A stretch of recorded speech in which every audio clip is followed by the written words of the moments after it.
नमस्कार विद्यार्थी मित्र. नमस्कार सर. नमस्कार. आजच्या लेक्चरमध्ये आपल्याला केपी प्रश्न कुंडलीनुसार आपण एखाद्या जातकाचं कसं समाधान करू शकतो किंवा त्याच्या प्रश्नाचं उत्तर कसं देऊ शकतो सहज सोप्या पद्धतीने, त्याचा अभ्यास आज आपल्याला आजच्या लेक्चरमध्ये करायचा आहे. आणि ह्याच्यासाठी आपण माझ्याच ज्योतिष कन्सल्टन्सीमध्ये असणारे एक उदाहरण आपण घेऊया. 17 मे 2025 रोजी, कळलं की नाही, 17 मे 2025 रोजी मला माझ्या एका क्लायंटचा रात्री 10:10 फोन आला. आणि त्यावेळेला त्याने मला फोनवर एक प्रश्न विचारतोय की सर, गेल्या 12 वर्षांपासून माझी एक प्रॉपर्टी मी घेतली होती आणि ती प्रॉपर्टी मी बिल्डरकडे बुक करत होतो, बुक पण केली, सगळं झालेलं आहे होतं, पैसे पण दिले, परंतु त्याच्यानंतर ती प्रॉपर्टी लिटिगेशनमध्ये गेली आणि मोठं लिटिगेशन उभं राहिलं. आणि आज गेली 12 वर्ष मी रिझल्टचीच वाट बघतोय, पण अजून काही रिझल्ट मिळाला नाही किंवा माझं काही प्रॉब्लेम सॉल्व्ह झालेला नाहीये. तर तो केव्हा होईल? आता जातक हा मनापासून प्रश्न विचारत असतो, कळलं की. आणि ज्यावेळेला तो प्रश्न मला विचारलाय रात्री 10:10, तर तो प्रश्न कृष्णमूर्ती पद्धतीनुसार कसा सोडवलाय याचाच उदाहरणासहित आपण आज लेक्चरमध्ये याचा अभ्यास करू. ज्यावेळेला त्याने मला प्रश्न विचारला त्यावेळेला मी त्या जातकाकडून 1 to 249 हे आपले केपी नंबर्स आहेत, बरोबर की नाही. प्रश्न कुंडलीसाठी 1 to 249 हे आपले केपी नंबर्स आहेत. मी जातकाला सांगितलं की 1 to 249 मधला मला तो कुठलाही एक नंबर दे. आणि त्यावेळेला जातकाने क्षणाचाही काही विचार न करता त्याने मला नंबर दिला. तो नंबर म्हणजे नंबर 112, नंबर 112. आता 112 नंबर घेतला, त्यावेळेला 112 नंबरची कुंडली मी मांडली त्यावेळी. आणि त्याच्यानंतर अभ्यास करून मी त्याला एका प्रश्नाचं उत्तर दिलं. आता ते उत्तर कसं दिलं, काय दिलं, याचा आपण नक्की विचार करूया. लक्षात घ्या, केपी नंबर त्याने आम्हाला 112 दिला. तर आता ॲस्ट्रोसेज मध्ये आपण सर्वांनी दिनांक ठेवा 17 मे 2025, वेळ रात्री 10:10 आणि नंबर 112 केपी नंबर मध्ये तुम्ही सेट करा. ओके. आपल्याकडे ॲस्ट्रोसेज ॲप आहे. आता आपल्याला कुठलीही कुंडली हाताने बनवावी लागत नाही. आता हे सगळं हर्षलचं युग आहे, आपण हर्षलच्या युगात आहोत, टेक्नॉलॉजीच्या युगात. त्यामुळे आपल्याकडे ॲस्ट्रोसेज हे ॲप आहे, सुंदर ॲप आहे. त्या ॲपमध्ये सगळ्या सुखसुविधा दिलेल्या आहेत. तर त्याच्यामध्ये तुम्ही केपी नंबर्समध्ये या आणि त्यामध्ये 112 नंबर फिट करा आणि ती कुंडली तुमच्या सगळ्यांच्या समोर येईल. ओके. आता लक्षात घ्या मित्रांनो, गमतीचा भाग म्हणजे त्याने मला नंबर दिलेला आहे 112. आता या 112ची टोटल घ्या तुम्ही. नंबर 112ची टोटल किती येते? 4. नंबर 4 म्हणजे 1 + 1 = 2, 2 + 2 = 4. नंबर किती आला टोटल? 4 नंबर.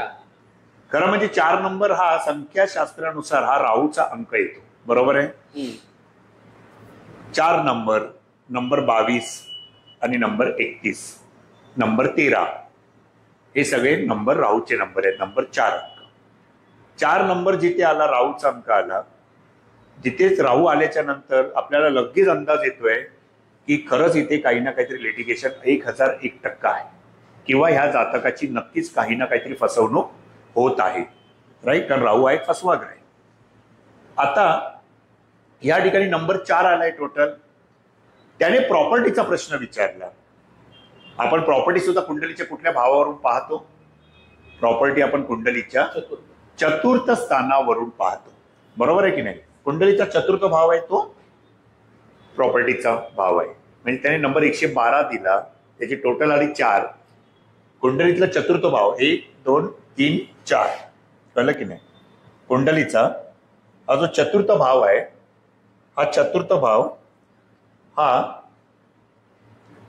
नंबर 4शी पाहिला गेला, बरोबर आहे.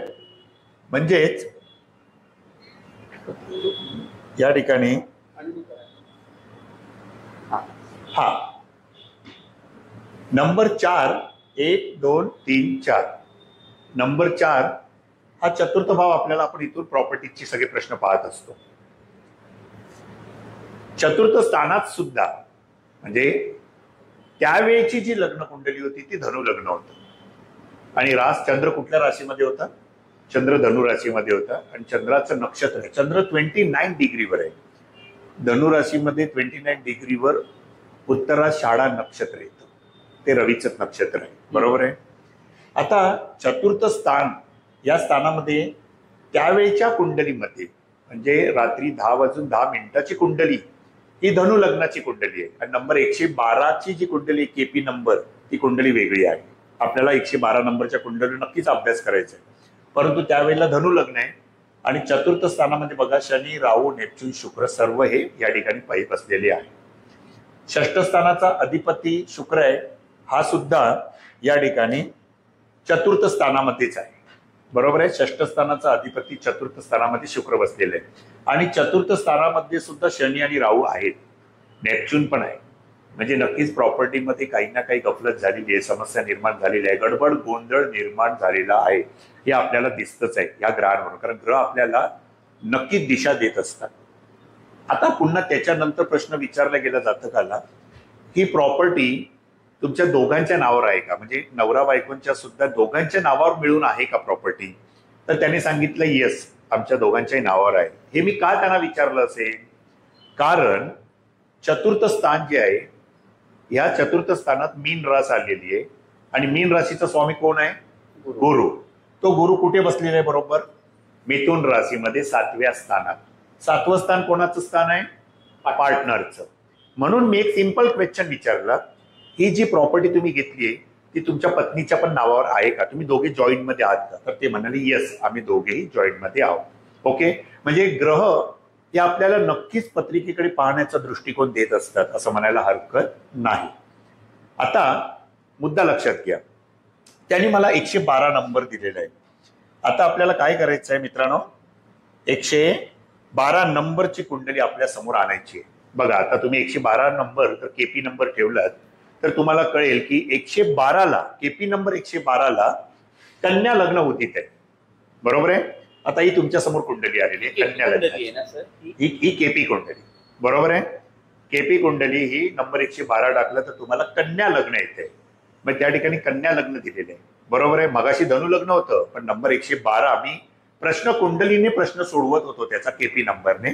तर 112 नंबरची कुंडली मांडली तर तिथे आलं कन्या लग्न आणि त्यावेळी चंद्र बरोबर चतुर्थात आला. आपण नेहमी सांगतोय की जातक ज्यावेळी प्रश्न विचारतो तो मनापासून प्रश्न विचारतो का हा पहिला प्रश्न. त्याने खरंच आपल्याला रात्री 10:10 फोन केलाय म्हणजे त्याने अगदी मनापासून तो एकदम फारच समस्येमध्ये आहे आणि त्याला कळतच नाही आता मी काय करू म्हणून त्याने रात्री वेळेचा पण विचार नाही केला. करा मला सॉरी म्हणाला तो की मी रात्री एवढ्या रात्री उशी मी तुम्हाला फोन केलाय पण मी फार काळजीमध्ये समस्येमध्ये म्हणून मी फोन केला. तर त्याने फोन केला त्याने जो प्रश्न विचारला तो माझी नक्कीच मजा मस्ती करण्यासाठी फोन नाही केला पण मला चंद्राने उत्तर दिलं की जातकाने मनापासून प्रश्न विचारला कारण चंद्र बरोबर चतुर्थ स्थानामध्ये आहे मित्रांनो आणि चंद्र हा मनाचा कारक आहे. त्यामुळे जर का जातक मनापासून प्रश्न विचारतोय तर चंद्र किंवा चंद्राची रास कुठली आहे?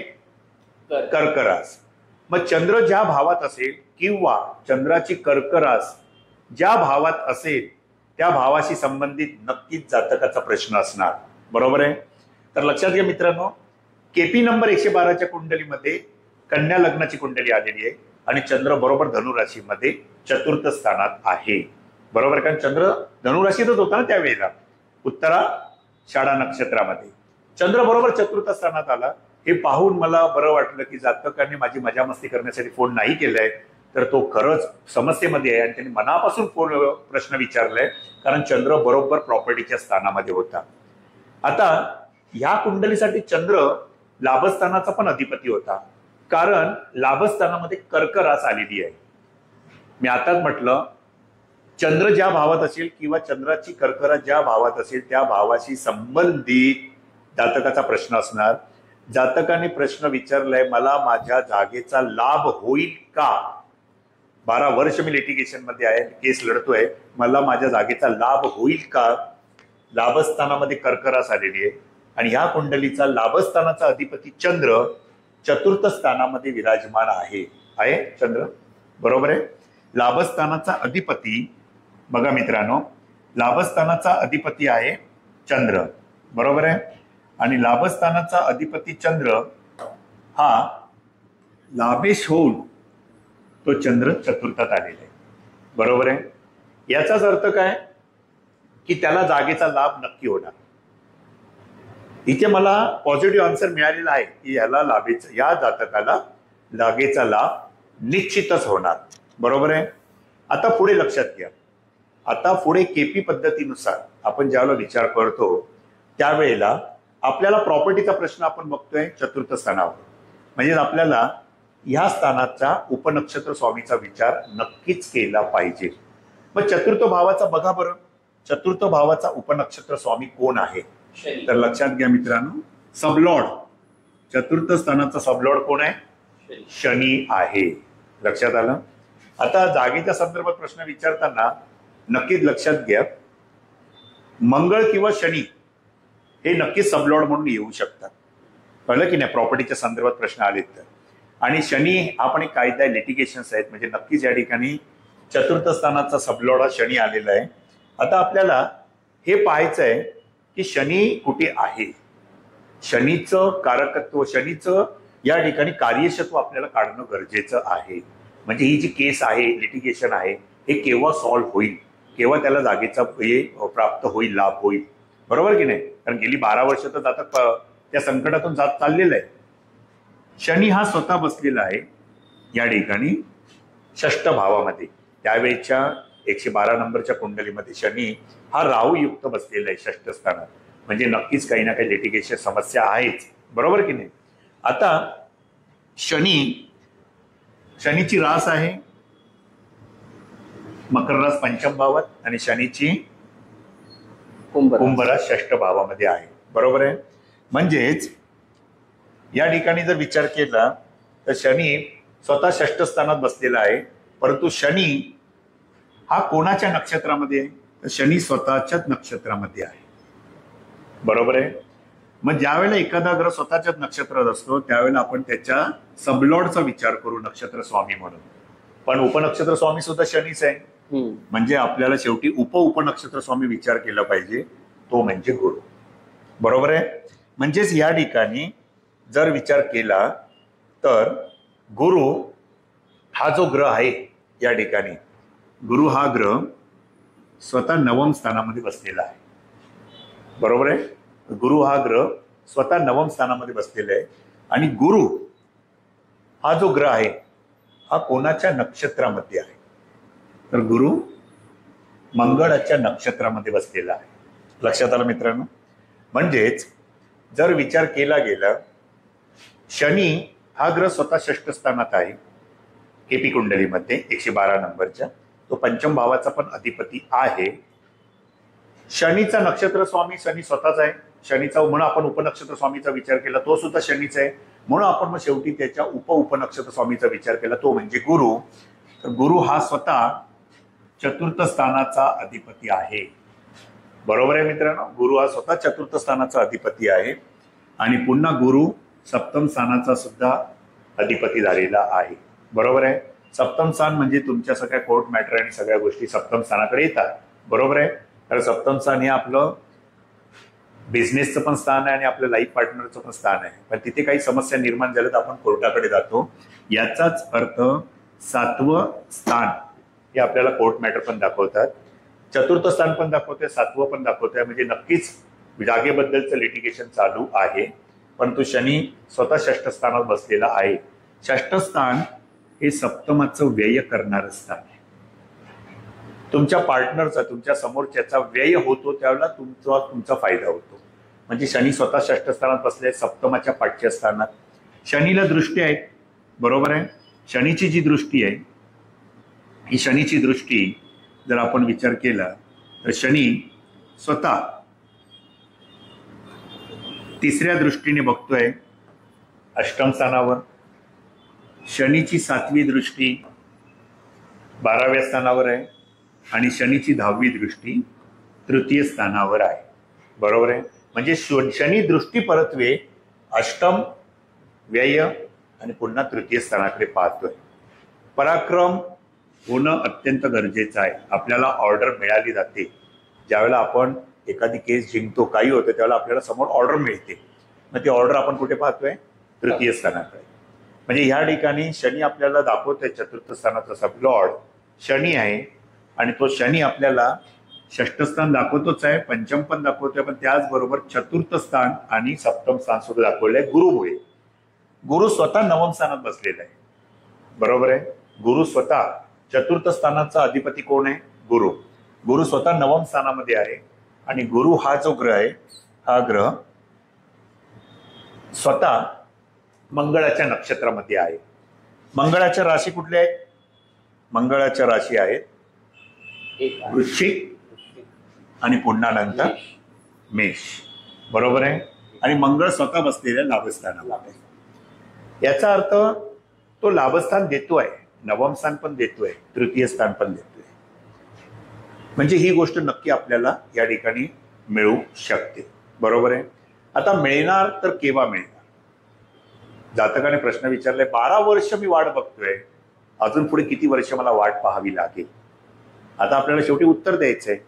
मग त्याच्यासाठी आपण नेहमी म्हणतो की आपल्याकडे महादशा स्वामी, अंतर्दशा स्वामी आणि विदशा स्वामी फार महत्वाचे असतात. हे 3 पिलर असतात. तर त्या अनुषंगाने ज्यावेळेला प्रश्न विचारला गेला त्यावेळेच्या महादशेचा आपण आता विचार करूया. बरोबर आहे मित्रांनो. आता यावेळेच्या महादशेचा जर आपण विचार केला तर लक्षात घ्या, महादशा चंद्र रवीच्या नक्षत्रामध्ये आहे. म्हणजे नक्कीच रवीची महादशा सुरू आहे. आता रवीची महादशा सुरू आहे, परंतु 9 जून रवीमध्ये आता मंगळाची अंतर्दशा सुरू आहे. बघा, रवीमध्ये मंगळाची अंतर्दशा सुरू आहे 9 जून 2025 पर्यंत. 9 जून 2025च्या नंतर रवीमध्ये राहूची अंतर्दशा असेल. बरोबर आहे. रवीमध्ये राहूची अंतर्दशा असेल 3 मे 2026 पर्यंत. नंतर येईल रवीमध्ये गुरुची अंतर्दशा, ती येणार आहे 22 फेब्रुवारी 2027 पर्यंत. आणि पुढे जाऊन रवीमध्ये शनीची अंतर्दशा 3 फेब्रुवारी 2028 पर्यंत येणार. आपल्याला त्याचा निकाल साधारण केव्हा लागेल हे पाहायचंय. त्याला जागेचा लाभ निश्चितच होणार. का म्हटलंय जागेचा लाभ निश्चितच होणार? कारण जर आपण पाहिलं तर लाभस्थानाचा अधिपती चंद्र 4th भावात आहे, प्रॉपर्टीच्या स्थानात. म्हणजे त्याला जागेचा लाभ नक्की होणार हे निश्चित आहे. मग आता त्याला लाभ केव्हा मिळेल, त्याच्या कोर्टचा निकाल केव्हा लागेल, याच्यावर आपल्याला विचार करायचा आहे. तर आता लक्षात घ्या, आता त्याला रवी महादशा सुरू आहे आणि रवीमध्ये मंगळ अंतर्दशा 9 जून 2025, रवीमध्ये राहू अंतर्दशा 3 मे 2026, रवीमध्ये गुरु अंतर्दशा 22 मे फेब्रुवारी 2027 आणि रवीमध्ये शनी अंतर्दशा 22 फेब्रुवारी 2027 ते 3 फेब्रुवारी 2028 पर्यंत आहे. ओके. पण आता आपल्याला साधारण निकाल केव्हा लागेल? मग याच्यासाठी मी नेहमी म्हणतो की ज्यावेळी आपण जातकाचा प्रश्न पाहत असतो त्यावेळेला आपल्याला त्यावेळेचे LSRD सुद्धा महत्वाचे असतात. लक्षात आलं? तर आता मित्रांनो, आपण त्यावेळेच्या LSRDचा विचार करू. लक्षात आलं? ज्यावेळी जातकाने प्रश्न विचारला 17 मे 2025 रोजी रात्री 10:10 त्यावेळेला LSRD काय? बरोबर आहे. आता त्यावेळेचे LSRD यांचा जर आपण विचार केला गेला, कळलं की नाही, याचा जर आपण नक्कीच विचार केला गेला तर आपण त्यावेळेच्या LSRDचा विचार नक्की करू. ओके. आता या ठिकाणी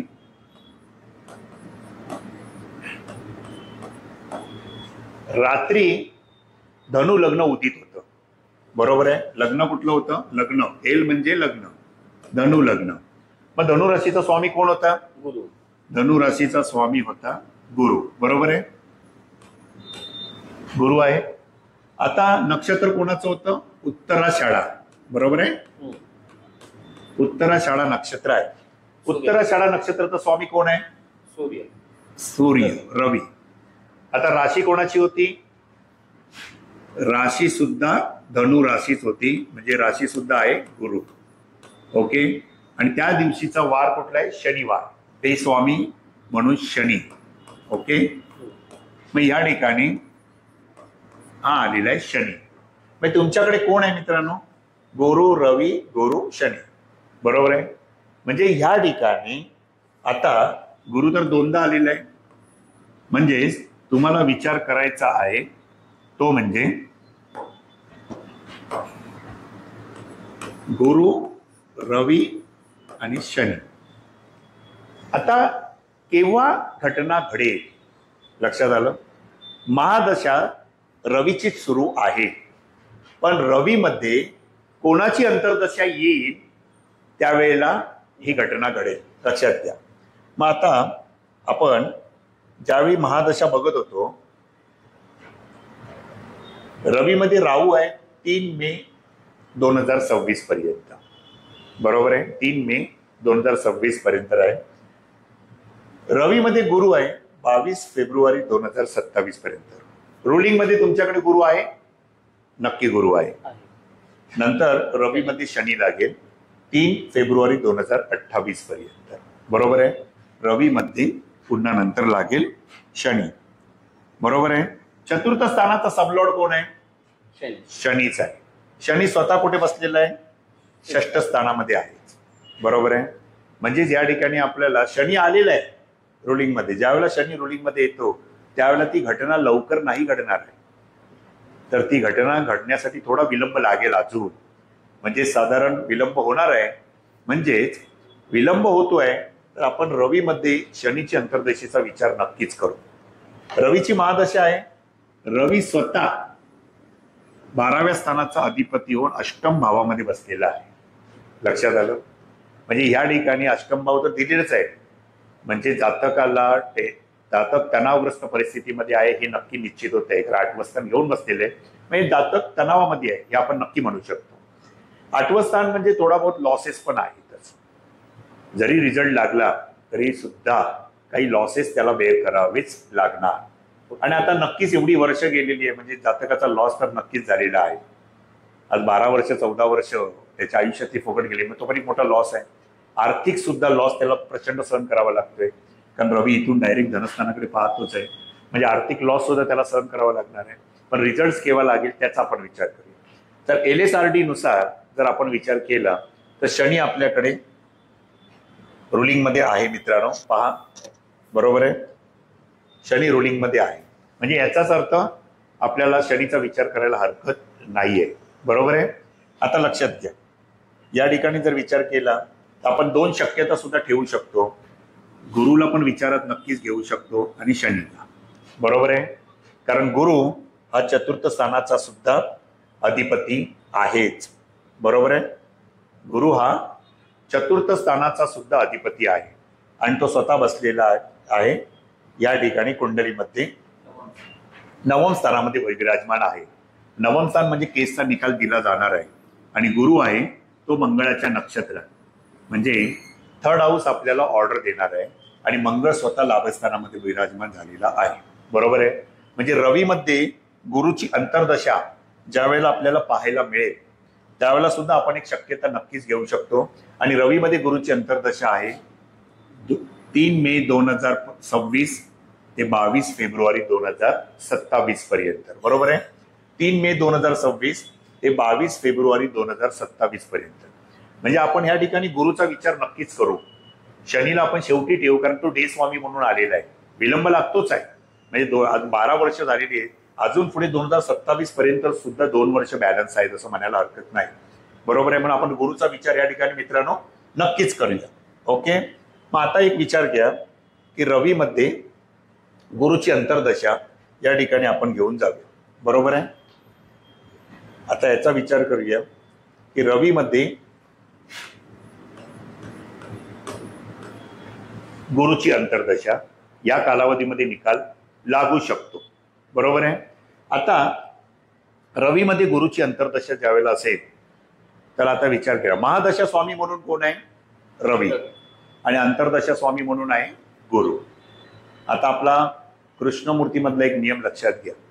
साधारण इव्हेंट केव्हा घडेल तो महत्वाचा असतो. जातकाला तो रिझल्ट केव्हा लागेल याच्यामध्ये जास्ती रस असतो आणि तोच इव्हेंट आपण काढून द्यायचा आहे. मग आता एक सूत्र आपलं काय आहे इव्हेंट काढण्याचं, तर ज्या वेळेला आपल्याला इव्हेंट काही वर्षभरामध्ये होणार असतील तर तो साधारण कुठल्या महिन्यात होईल, कधी होईल, याच्यासाठी आपण नेहमी रवीचं गोचर पाहत असतो. मग रवीचं गोचर भ्रमण महादशा स्वामीच्या राशीतून आणि अंतर्दशा स्वामीच्या नक्षत्रातून ज्यावेळी रवीचं गोचर भ्रमण होईल त्यावेळी ती घटना घडेल. किंवा तसं नाही मिळालं तर तुम्ही वाईस वर्सा म्हणजे उलट सुद्धा विचार करू शकता. अंतर्दशा स्वामीच्या राशीतून आणि महादशा स्वामीच्या नक्षत्रातून रवीचं गोचर भ्रमण होईल त्यावेळी ती घटना घडेल. याच्यासाठी आपल्याला रवी आणि गुरु दोन्ही इम्पॉर्टंट आहेत, बरोबर आहे. तर आता आपण रवीची नक्षत्र आणि गुरुची नक्षत्र यांचा विचार करू, बरोबर आहे मित्रांनो. सर्वप्रथम लक्षात घ्या रवीची नक्षत्र कुठली, बरोबर आहे. तर रवीची नक्षत्र कुठली आहे?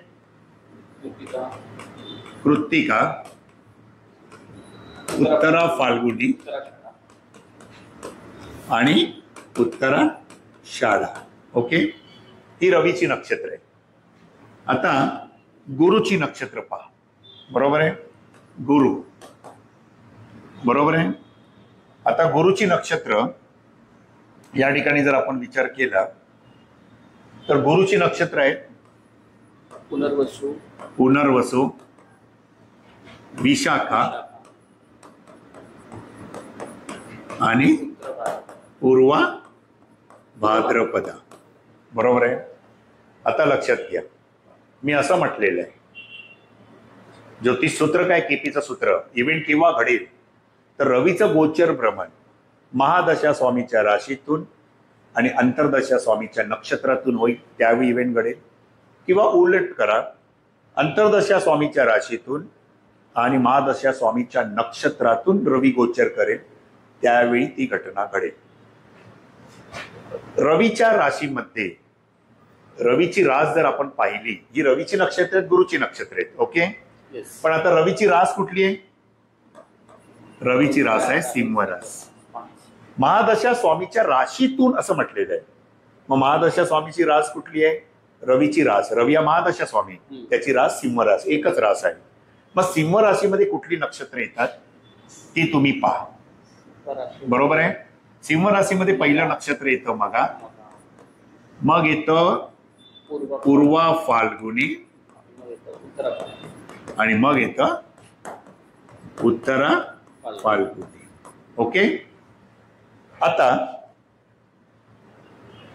उलट करा गुरुच्या राशी. ओके, गुरुच्या राशी कुठल्या आहेत? धनु आणि मीन. ओके, आता धनु राशीमध्ये नक्षत्र पहा कुठली आहेत ती.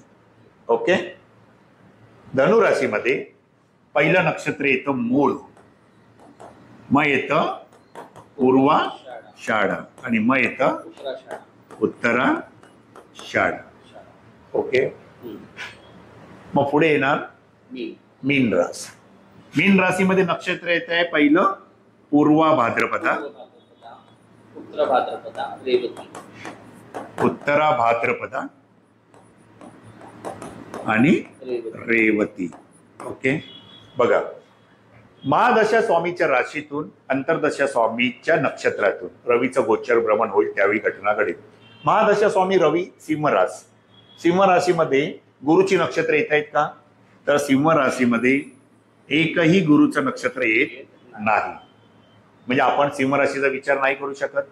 आता उलट करूया, अंतर्दशा स्वामीच्या राशीतून महादशा स्वामीच्या नक्षत्रातून रवीचं गोचर भ्रमण होईल त्यावेळी घटना घडेल.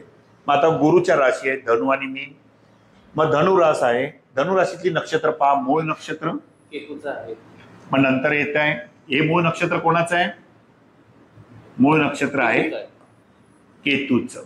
पूर्वा फाल्गुनी नक्षत्र आहे शुक्राचं आणि उत्तरा फाल्गुनी नक्षत्र आहे, सॉरी पूर्वाषाढा नक्षत्र आहे धनु राशीमध्ये, माफ करा, पूर्वाषाढा नक्षत्राचा स्वामी आहे शुक्र आणि उत्तराषाढा नक्षत्राचा स्वामी आहे रवी. म्हणजे गुरुच्या राशीत रवीचं नक्षत्र मिळत आहे ना, गुरुच्या राशीत रवीचं नक्षत्र. चला मीन राशीचा पण विचार करूया. पूर्वा भाद्रपदा नक्षत्र गुरुचंच आहे, उत्तरा भाद्रपदा नक्षत्र शनी आणि रेवती नक्षत्र बुधाचं. पण आपण मीन रास नाही घेऊ शकत कारण तिथे रवीचं कुठलंच नक्षत्र मिळणार नाही. मग गुरुच्या राशीत रवीचं नक्षत्र आपल्याला पाहायला मिळालं आणि ते म्हणजे धनु राशीमध्ये उत्तराषाढा नक्षत्र. धनु राशीमध्ये उत्तराषाढा नक्षत्र कुठली रास 30 अंशाची आहे. साधारण 16 डिसेंबरला रवी, 16 डिसेंबर ते साधारण 13 जानेवारी पर्यंत रवी कुठे असतो? धनु राशीमध्ये असतो. रवी 1 महिना एका राशीत राहतो आणि 14 जानेवारीला मकर संक्रांत होते म्हणून तो मकर राशीत जातो. बरोबर आहे. मग आता धनु राशीमध्ये इव्हेंट केव्हा होणार हा महत्वाचा आहे. कुठल्या तारखेला होईल म्हणजे कुठल्या तारखेच्या दरम्यान होईल. ओके. मग धनु राशीमध्ये पहिलं नक्षत्र कुठलं आहे? मूळ नक्षत्र. मूळ नक्षत्र पूर्ण 13°20 कला म्हणजे पहिले 13 दिवस तर निघून जाणार. म्हणजे साधारण 16 तारखेपासून 28 तारखेपर्यंत मूळ नक्षत्र राहणार, रवी मूळ नक्षत्रात. मग नंतर येणार तो पूर्वाषाढा नक्षत्रामध्ये, पण ते शुक्राचं नक्षत्र आहे. आपल्याला उत्तराषाढा नक्षत्र पाहिजे. म्हणजे साधारण 28 डिसेंबर पासून जवळजवळ 9 डिसेंबर पर्यंत, 9 जानेवारी पर्यंत रवी धनु राशीमध्ये पूर्वाषाढा नक्षत्रामध्ये असेल. परंतु 10 जानेवारी पासून 13 जानेवारी पर्यंत तो कुठे असेल? धनु राशीमध्ये उत्तराषाढा नक्षत्रामध्ये येतो. कारण उत्तराषाढा नक्षत्राची व्याप्ती धनु राशीमध्ये 26°40 कला ते 30°. आणि बरोबर रवी कुठे जातो धनु राशीमध्ये? 10 जानेवारी ते 13 जानेवारीला धनु राशीमध्ये उत्तराषाढा नक्षत्रात प्रवेश करेल. म्हणजे आपल्याला जो टायमिंग पाहिजे आहे, बरोबर आहे, रवीचं गोचर भ्रमण, रवीचे गोचर भ्रमण धनु राशीमध्ये उत्तराषाढा नक्षत्रामध्ये येईल. बरोबर आहे. रवीचं भ्रमण धनु राशीमध्ये उत्तराषाढा नक्षत्रात ते येणार 10 जानेवारी ते 13 जानेवारी. ओके. म्हणजे 10 जानेवारी ते 13 जानेवारी रवी धनु राशीमध्ये उत्तराषाढा नक्षत्राच्या प्रथम चरणात असेल. नंतर रवी जातो मकर राशीमध्ये. बरोबर आहे. आणि तो असणार उत्तराषाढा नक्षत्रात. म्हणजे साधारण 23 जानेवारी पर्यंत तो कुठे असणार?